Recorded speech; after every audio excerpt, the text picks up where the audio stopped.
Hey, it's good to see you. Ready to kick off another journey? In just a few moments, we'll be landing in Manchester. There, we'll get a chance to pick the brain of the British multi-instrumentalist and producer July 7. After getting his hands dirty producing beats for some of the biggest names in the industry, he sets his aim on his exciting new solo project. Join us to find out how to use the power of the number 7 to guitar hero your way into the international music industry. Because right now, it's 8:30 somewhere.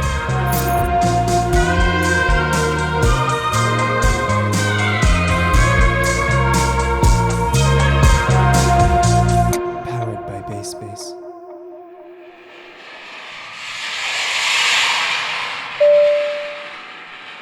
All right, cool. So we'll start off with the zip code you picked. What's behind Sure. Manchester-M16? Man, Manchester M16. That's my hometown, man. It's where I'm born and raised. It's where I am right now. It's a beautiful area, man. It's very multicultural. I would say it's the origin of, most of my, inspiration and perspective to the world.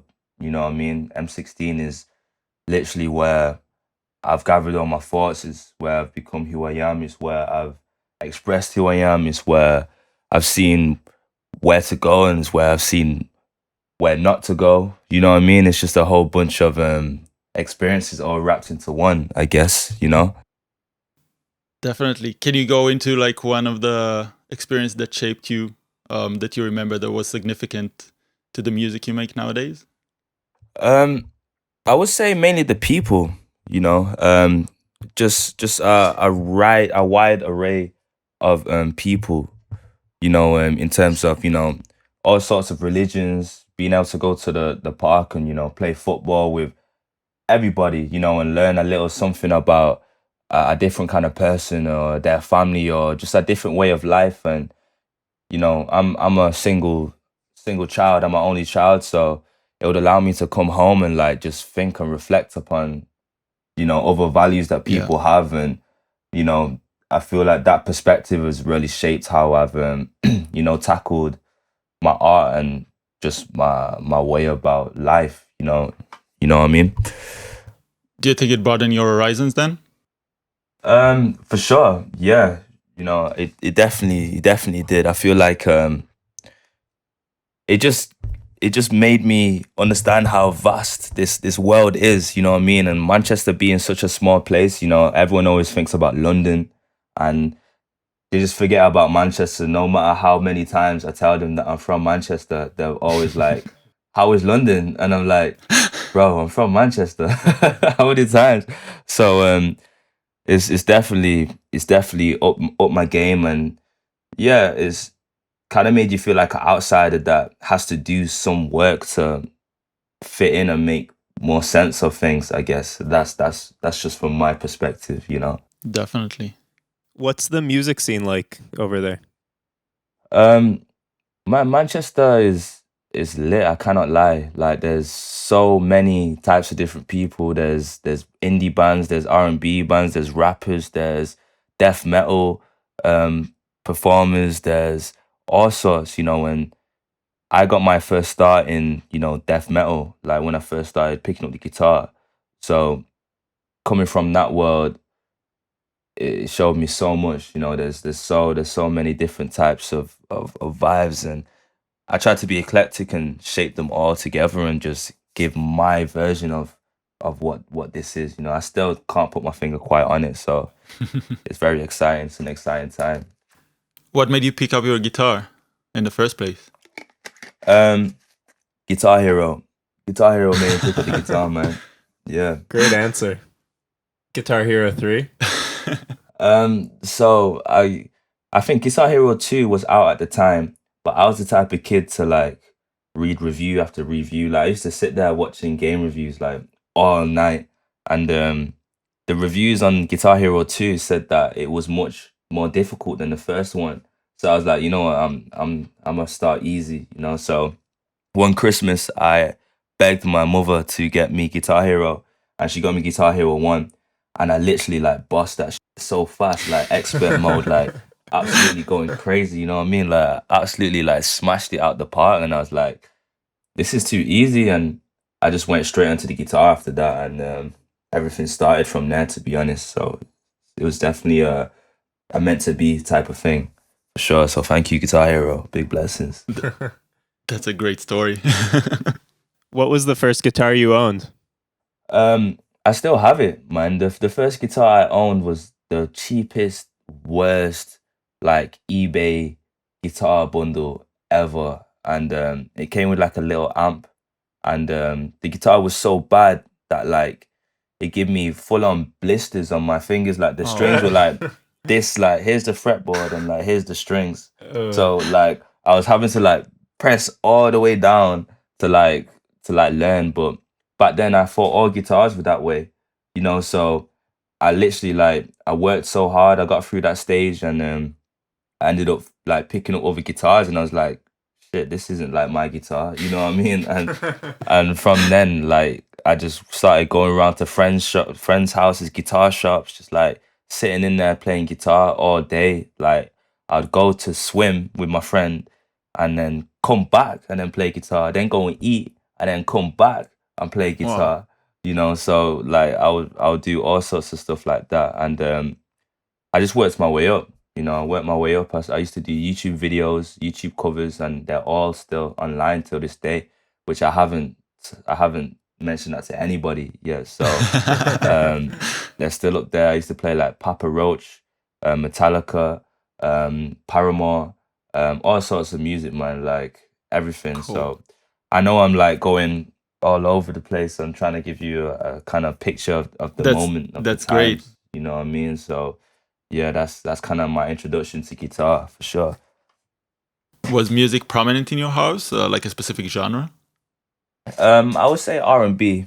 I've always been very diverse with what I've listened to and what I like, but R&B is definitely like home for me. You know, I just love it. You know, R&B, neo soul, jazz, um, just the real heart, the real raw music. You know, with no limits and no limitations. The structures are not normal. You know, the time signatures are unconventional. Um, I just like to keep it simple, you know, before anything else, and that's the foundation of music for me. You know, jazz and big chords, big extensions, like, you know, just freedom of expression. You know, as opposed to, you know, some shallow pop, and there's nothing wrong with that, but you know, I just like to do a little more. You know what I mean? For sure. Some more layers to it.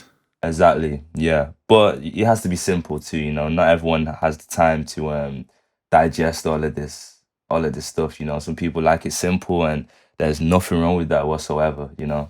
Sure. So I think now is probably a good time to ask you to describe your music for listeners who haven't heard your music. Okay. So yeah, I go by the name July 7. I'm a multi-instrumentalist, I'm an artist, I'm a producer. I like to call myself a one-stop shop. You know, I don't really need many people to make my music. I just chill here. I do what I need to do, and I get the shit done. You know, if I need some guitar, I play some guitar. If I need some piano, I play some piano. If I need to sing, I'll sing. I literally just chill in my own world of music and textures, you know. And I love texture, I love high art, I love elegance, I love sophistication. I love all of these things, and I feel like it's something that goes very well with music, you know. And I feel like I like to create music that adds to any environment, you know, whether it's a chill environment, whether it's a party environment, whether it's a sad moment. You know, I like to create music that adds value to every single situation through life, you know. And I take my pride from that, you know. But to go back to your question, I'll describe my music as moments, you know, as textures and interludes and themes. And I wanna put you in a landscape. I wanna put you in a horizon. I want you to envision, you know, this soundscape, and I want you to get lost in what you hear. You know, I want you to feel the frequency, and that's why I call myself July 7, because once you hear my music and you're in tune with what I do, whether you know what you're listening to or whether you have no idea what you're listening to, that's my frequency. You know, that's the 7. And usually once people hear one song, they're hooked. You know what I mean? So I like to keep it on that. And yeah, that's my frequency, man. That's what I try to do, and that's what I try to embed through everything that I create. And I'm so hands on that it stays very personal to me, and it's intimate to me. So I hope that the people listening, can feel that and experience that too. And that's mainly where my sound comes from, man. What does the 7 stands for then?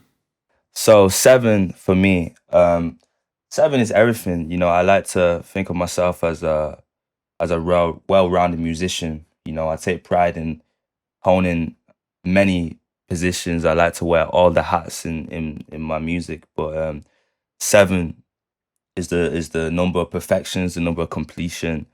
I produce everything myself. I play all instruments. In my music, I play a lot of minor sevenths, major seventh chords. But most importantly, I'm born on 777, so that's mainly where that comes from, and I've got a little tat on my arm. I don't know if you can see it right now. My little logo right here. Cool. And yeah, that's just the frequency, man. That's the frequency. I like to say less, and I like you just to figure it out yourself at the end of the day. But yeah. Isn't it hard to wear all the hats all the time? Producing, making music, and doing the visuals? Yeah, most definitely. Sometimes you can get lost in your own vibe, especially when you're writing. I like to create everything at the same time. So I'll make the beat, and then I'll start thinking of melodies, and I'll start thinking of the song. But whilst I'm thinking of the song, the beat isn't finished. So I'm back and forth between, committing to some beat ideas and then trying to commit to melody and songwriting ideas. And then that's not even a half of it, that's just the actual song foundation. Then I'm thinking about the visuals at the same time. Then I'm thinking about the artwork at the same time, and it can be a lot. So I'm definitely glad to have cool people around that I work with that help me bring it to life. But for the most part, I fucking love it. It's exciting as hell. I can just chill and I can just do what I need to do, and it it's more stress working with people sometimes. I can't lie. Like when I'm in the studio and like someone's just taking too long to do one thing, and I'm like, I'd have done that in 2 seconds. You know what I mean? But we all work different, So Yeah. I I mean, I don't know if it's the right time to bring it up, but you had a small, I don't know, like a breakthrough in LA. Do you okay, wanna do you wanna talk about that a bit? sure, man. I've been to LA a couple times. LA is a beautiful place, man. It's a place of a lot of opportunity, a lot of dreams. I've been fortunate to meet a lot of people. There are a lot of amazing people, and I just love my time out there in general. Anywhere where the sun is and people are having a good time, like I'm right there. You know what I mean? The sun, like I get all of my energy from the sun. By the way, like How everything, do you manage Manchester then? I don't. I don't. It's very You difficult. would love Tel Aviv. Wow, I know. Like, wow. Like it literally like it shapes everything for me, So I try to get as much sun as possible. But yeah, it's definitely a hustle, man. It's definitely a hustle. I wish I had more sun, but we move, man. We move. I like to create my own sunshine nowadays, you know what I mean? Cool. How many times have you been to LA then? I've been to LA twice, man. The first time I was there was primarily the first time I was staying there, living and working there, and yeah, it was really cool to get out there. LA and Atlanta. I spent a lot of time. I spent a lot of time in LA. I spent a lot of time in Atlanta. A lot of time in New York, um, Connecticut. Um, all over America is just really dope, man. I have a lot of family in New York, so I try to visit as often as possible. But yeah, I would say I'm quite a homely guy. I don't really like to go to too many places, but I do like to turn up and get lit at the same time. So it's kind of a mad kind of contrast that I deal with, But yeah, man, I love it over there. I really do. I love it over there. I can't wait to get back, man. How do you deal with it then? Being I don't know if homesick is the right concept to use, but being a bit homesick and having to go all the way to LA to produce music. I wouldn't say homesick, man, because um, it's a funny one. I'm so blessed to have traveled everywhere and to be able to make music and do that, and it's what I plan to continue to do. So I just get a whole just feel of excitement, because that's what I do this for. I love to connect with like-minded people. I love to pick up workflows and tips from other people. Um, that's exactly what I do this for. So I feel like in a good couple years, like someone will find me just like on the street in like Cuba, just out there, like in my boxes and my underpants with a guitar, just playing songs with the locals or something like that. Like that's where I see myself, just chilling, just with the people in culture, just raw, just eating fruit somewhere sunny, man. Like that's basically where I see myself, literally. Sounds perfect. Living the dream. Living the dream. Living the dream, for sure. Man, I'm just thinking about it right But you now. had the opportunity. You had the opportunity to work with some big names while you've been in America. Yeah, in the man. US. A couple people, How did you get the man. opportunity? Yeah, how did you get the opportunity to work with Ti, Travis Scott, Young Thug? A lot of hustling, man. It was quite a few years back, but there was different ways of reaching out to people, and I've always been very cool with the internet. I've always utilized the internet to move around, to reach people who I want to reach to, and it's an incredible tool, and I used to use Twitter, I used to use Instagram. Well, I still use these things, but I definitely would I was on like headhunting vibes back then, I was really like hunting the peoples down, like to the point where my email would get like shut down for like 48 hours type shit, Wow. because I was sending out so many emails and just hustling and it's like, please listen to me, blah blah. And yeah, I ended up reaching out to a bunch of people and just creating some really, really cool relationships. Some a bit more insignificant and some more significant. And some of the significant ones, we ended up building a really strong like brotherhood. And one of those was Hustle Gang Ti. And through that we was just producing for everybody. All of the Wow. camps, like was going to Atlanta in the studio, just playing music, playing beats, cooking up beats every day, and they just fucked with the sound, and the ones that ended up being released were, ones that got on Days Before Rodeo, Travis Scott, still one of my favorite projects of his to date. Some others with Young Dro, some others with Young Thug, Ti. It was crazy, man. It was definitely crazy, and it was Sounds like it. it was definitely a moment, waking up to, my phone going crazy to being on a Travis Scott mixtape. Incredible. Absolutely incredible. Would you say that was your big break? No way. No way. I feel like When was it then?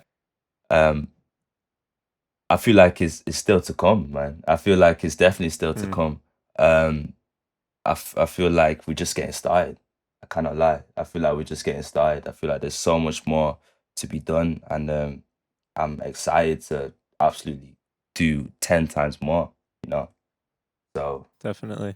yeah. It must have been challenging. You were what, 19 when you did all that work in the US, right? I was actually 17.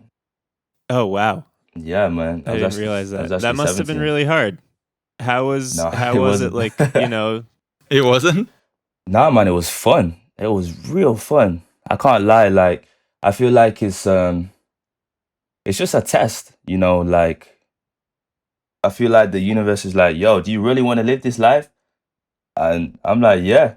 You know what I mean? So everything I'm going through and the people I'm meeting in terms of, how I'm carrying myself and the beats, and it's still with me today, and I feel like it was an integral part of, getting the mind right, getting into the mindset and just getting ready to work and do do what we're trying to do right now, you know. So it was definitely a fun moment for sure.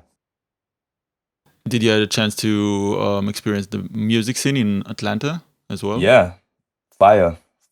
You know, was definitely in the studio a lot, was in sessions a lot. Same with LA, you know, just meeting so many types of different people, and it was eye opening, you know, and it was big vibes to be able to come back to Manchester with that same energy and just, you know, inspire the people, you know, because no one's done that before here, you know, and it's a moment in history. So definitely a dope moment. It's definitely an exciting moment for me, man. Real cool. When reading about you online, the first thing that comes up in a lot of the interviews that you've done is the fact that you've worked with Travis Scott and T.I. and Young Sure. Thug. Does that ever get tiring to hear? Like, there must be other things that you want to talk about, like your other projects Yeah. and things that you're doing. It must also be kind of annoying, no? I wouldn't say it's annoying. You know, I feel like it's always a cool part of the story.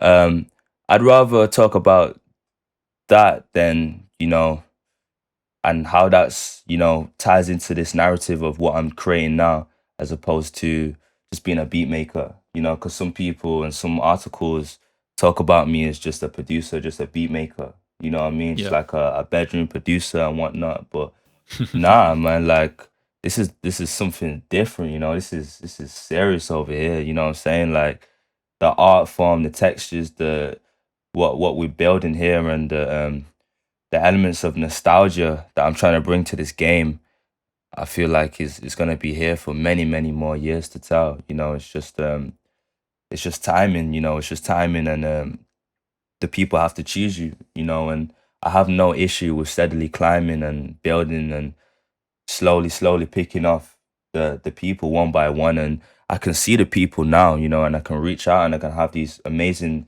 conversations with the people who really support and appreciate what I'm building now, you know. So if that's the headline that lures you in to my world, then I'm cool with that, you know what I mean? But as long as you stay for what is here and the depth that is coming, and what I bring now is what I appreciate, you know what I mean? So that's how I Definitely. feel about that for sure. And it's the great way of seeing it, I guess, as well. Not being offended or hurt by the Of course, just no people way, mentioning man. it. Not at all, Sure. man. It's a blessing. You were talking about elements of nostalgia in your music. What do you Sure. mean by that?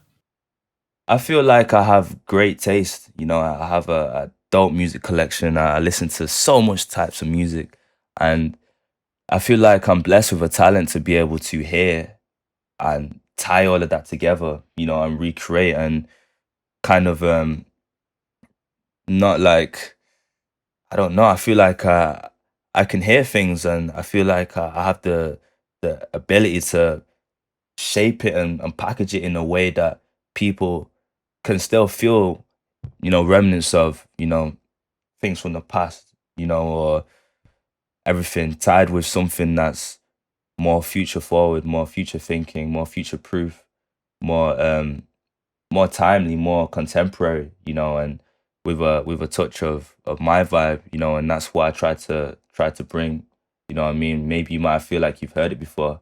I get a lot of people telling me that their parents love my music, you know, and Cool. I love that, you know, and it makes them feel young again, you know. So Yeah.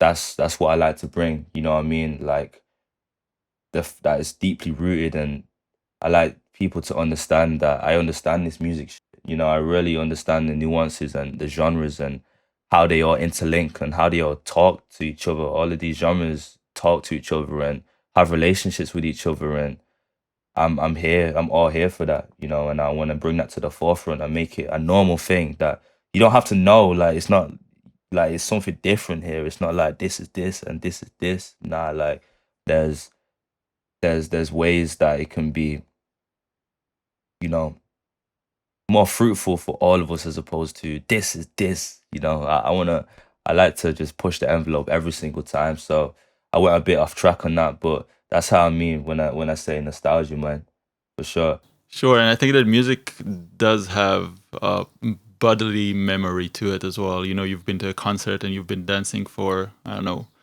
Flying Lotus's music, and then something just it leaves a mark, not like an outside mark, but an inside mark. Exactly. And I really love that idea of bringing these things out. Exactly. I love Flying Lotus. I've been listening to Flying Lotus's new project on repeat for ages. His latest one. Oh man, like The one that he did for the TV show?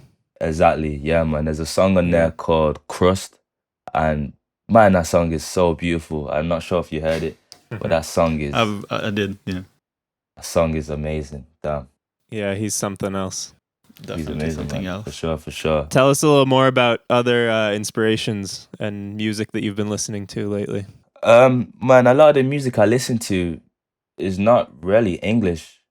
You know, I listen to a lot of Brazilian stuff. I listen to a lot of Portuguese stuff, a lot of Spanish stuff, Latin America, reggae. I listen to a lot of South African music, a lot of South African house. You know, I love house music. You know, I love like deep soulful house that allows you to really set a vibe, and it flips the perspective. You know, like I like music that makes you look inwards. You know, it's like it kind of like shines a mirror like inwards to you, you know, and makes you reflect. And sometimes I play for people and they're not ready to reflect, you know, so they're like, whoa, what is this? What That's too deep.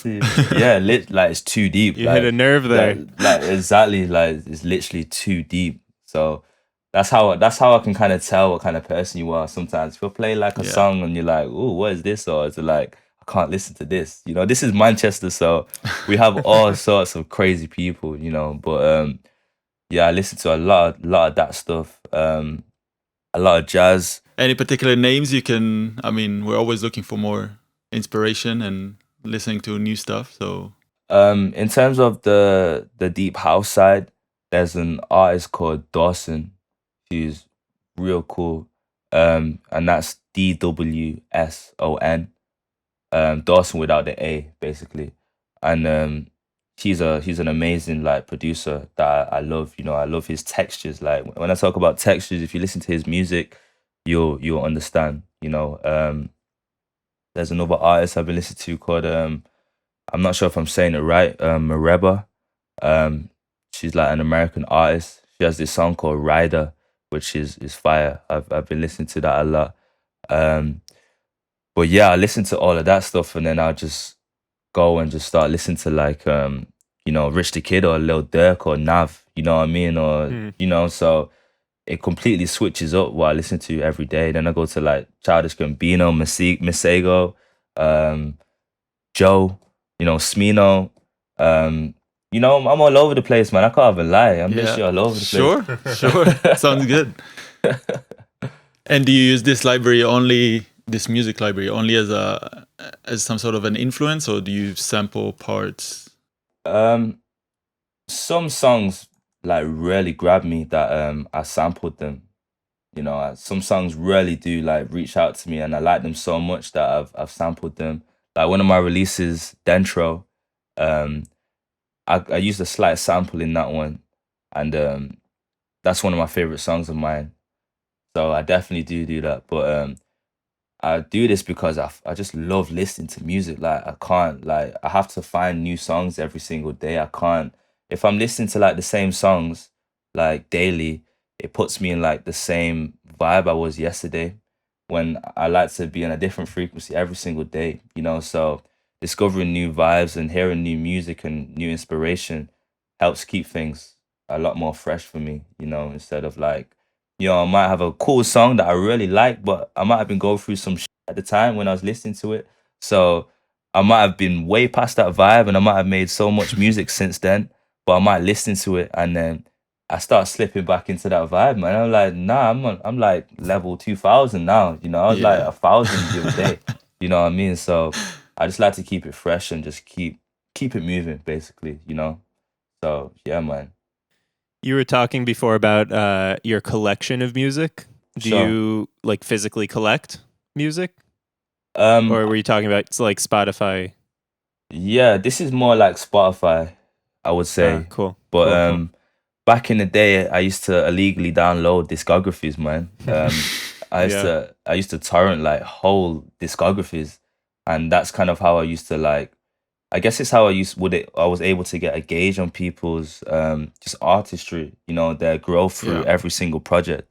I'd literally download someone's whole like catalog, like MP3 and put them onto my MP3 player, and I think that just helped me just understand depth and variety and contrast and how guys switch it up, every single time and whatnot. And even if I wasn't really aware of what I was listening to, I was definitely been taking in, little bits and it's all coming out now through the music, so it's a blessing. But yeah, I would say most of my music is on either SoundCloud or Spotify, man, for sure. COVID wise, how things are going in the UK now? Man, they're doing much better. I can't lie. Everyone's been out. Everyone's been turning up. Everyone's been drinking a lot of alcohol. Of course, I have, which is not good. All of that stuff. I feel like it's just a new energy. It's a new moment. It's a new time. I'm just soaking in all of the energies right now and just putting it back into the music. So it's a blessing. I'm glad to see people happy, and I'm glad to see people's faces smiling without a mask. I love to see smiles and I love to see eyes. So I love to see that for sure. For sure. And with restrictions lifting up, do you have any specific dates for upcoming shows and maybe live shows? Yeah, man. So I'm opening up for an artist called Kia Keys in London, and that should be in August. And he's a real dope artist. So yeah, I'll be having a dope show in Shepherd's Bush in London in August, and hopefully you guys can stay tuned. I'll let you guys know what kind of dates that is, but that's gonna be an amazing show. I'm really looking forward to that, and a couple more in Manchester too. I cannot remember the dates right now. My mind is going blank. So I'll have to say check out my Instagram for more details. How long haven't you performed? Oh man, wow. When did I last perform? Wow, I cannot remember my last performance. I cannot remember my last performance. That is awful. Sometimes I wake up and I'm like, am I even an artist? Like, did I, I'm like, shit, like I've not performed in so long. I'm so excited to get back to performing, but I can't remember the last time I performed. So I'm pumped. I'm really pumped to perform, Definitely. man. For sure.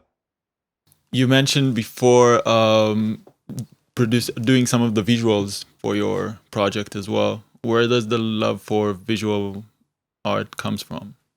I feel like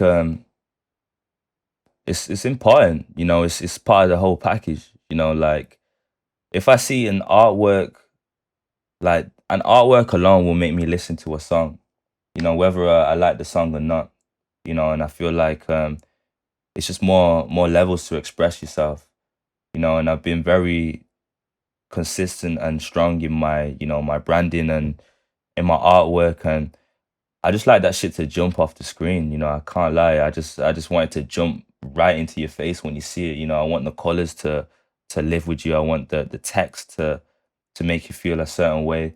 And I would say that's mainly because when I first started dropping music, I was doing less, visuals and music videos. So I put more focus onto the graphic side.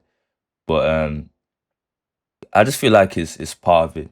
Same way marketing is part of releasing a song and making sure it gets to people.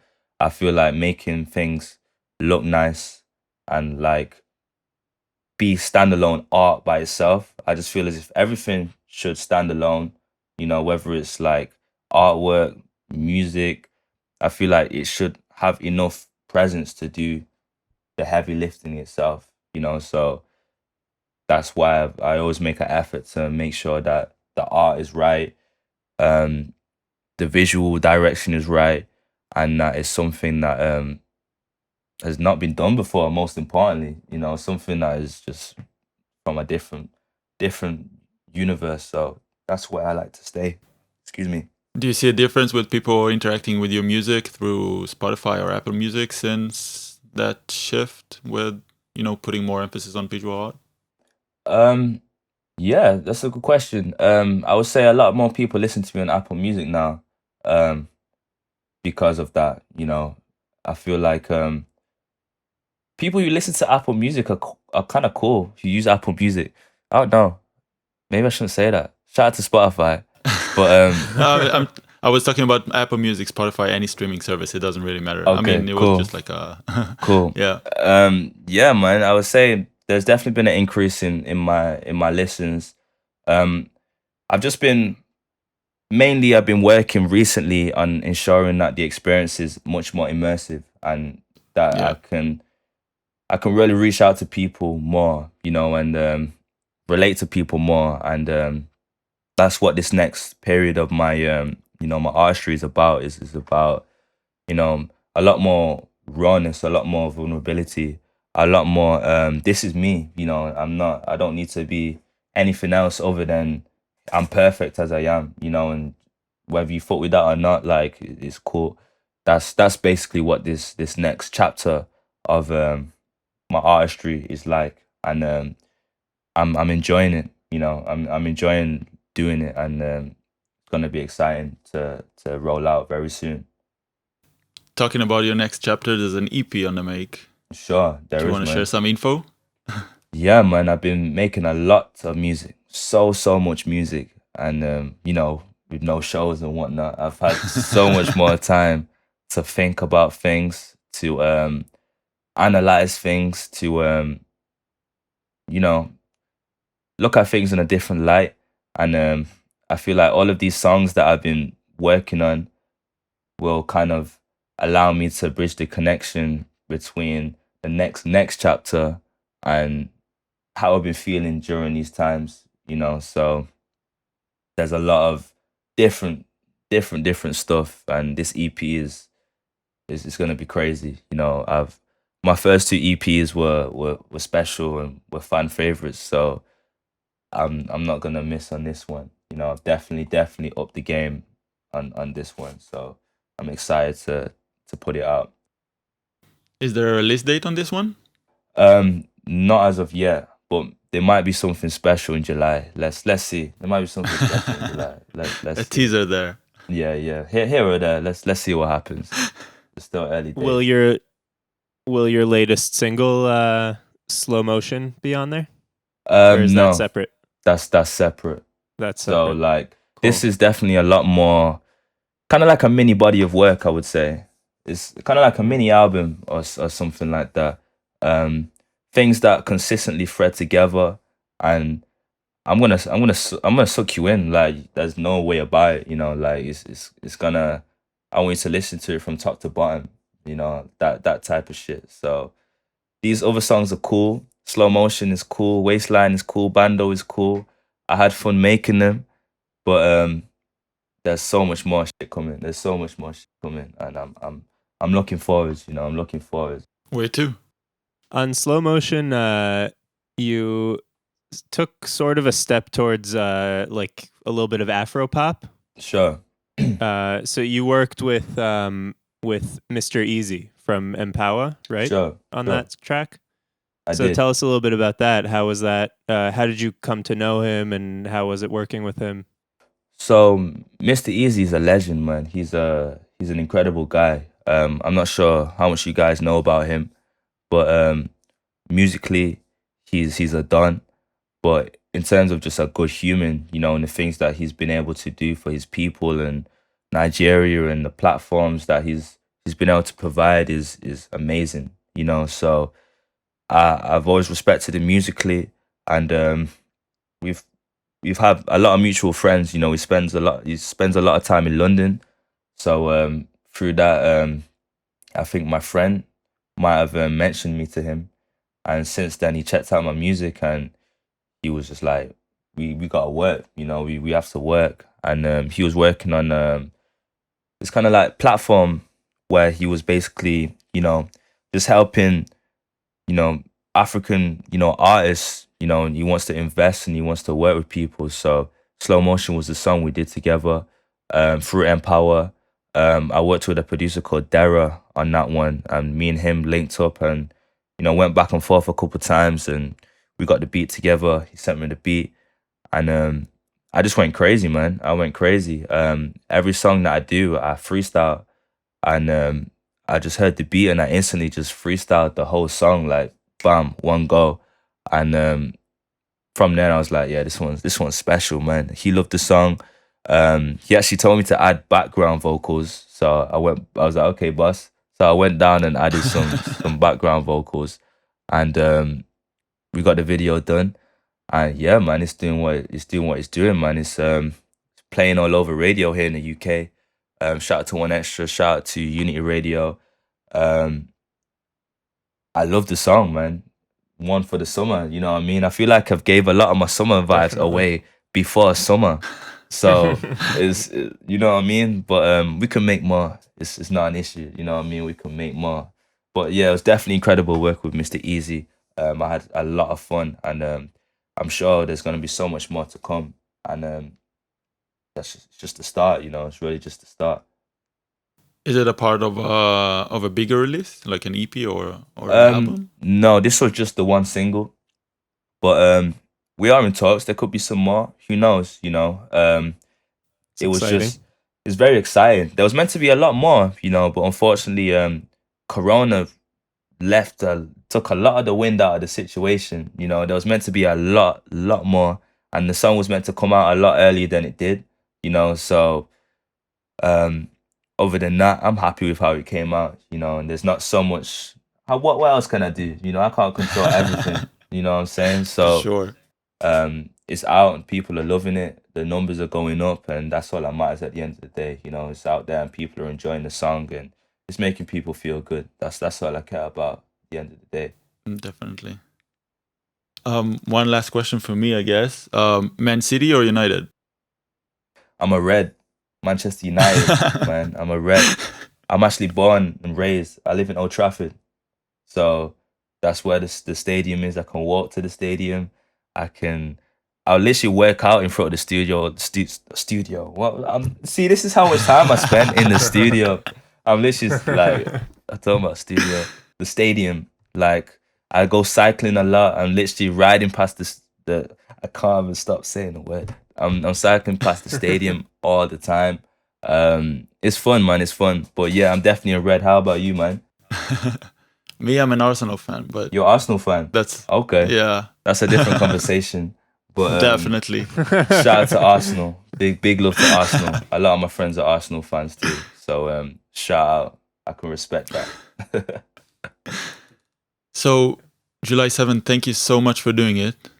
Big blessings. Thank you for having me. Big love, big love, big love, big love. That's all for this one. As always, this episode of 830 Somewhere was brought to you by BASSBASE, your favorite international platform for music-related content. Thank you for listening. If you got this far, we would highly appreciate any kind of support, which is much needed, especially for an independent platform like ours. So don't forget to hit the subscribe button, leave a review, and follow us on social media where you can share your thoughts about all of our episodes. Big shout out to everyone behind this episode. Executive production by Max Goren, Ben Sharoni, Joscha David, and Sophia Reiners. Engineering and post-production by Max Goren. Hosting and editorial work by Ben Sharoni and Max Goren.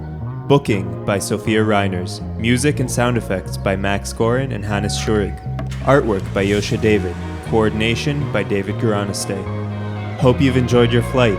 See you soon, somewhere at 8:30.